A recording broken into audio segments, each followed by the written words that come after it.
দেউতালৈ এখন চিঠি 15 বহাগ 1948 শক শুক্লা ত্ৰয়োদশী।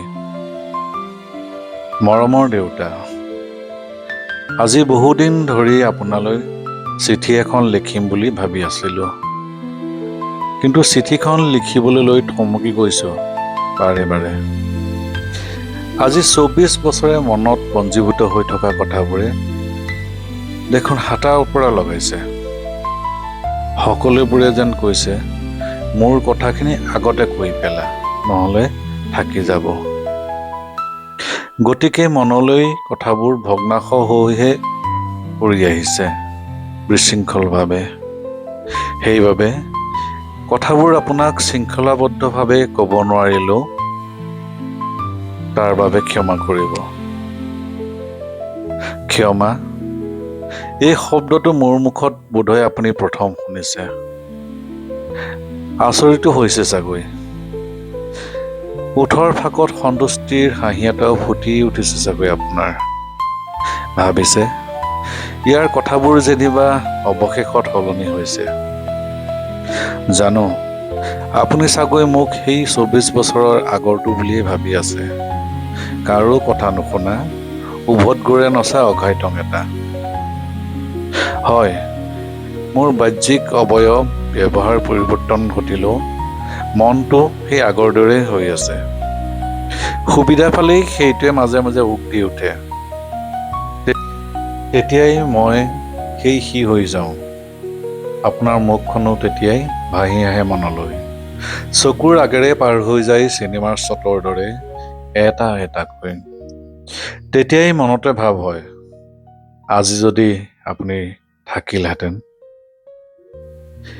এতিয়া সৰুজনী ছোৱালীও মোৰেই ৰেপ্লিকা প্ৰায়। তাইও জানে কিমান কষ্ট হৈছিল আপোনাৰ মোৰ দৰে এটাক চম্ভালিবলৈ।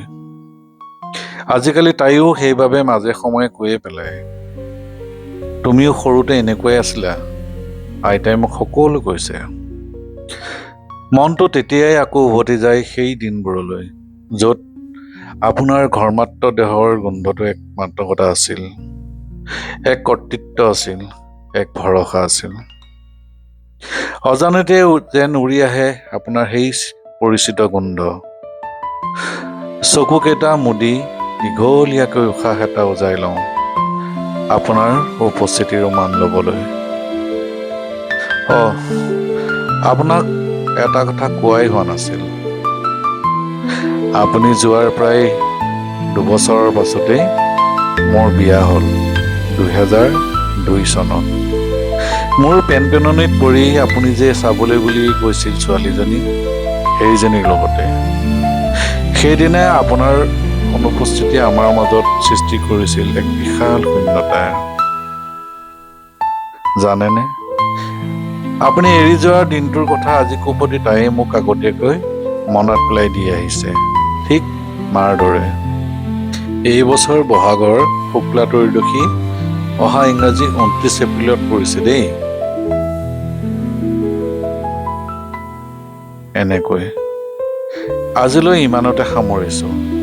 মাজে মাজে আকৌ লিখিম আপোনালৈ। অযুত কথা আছে ক'বলৈ, অযুত।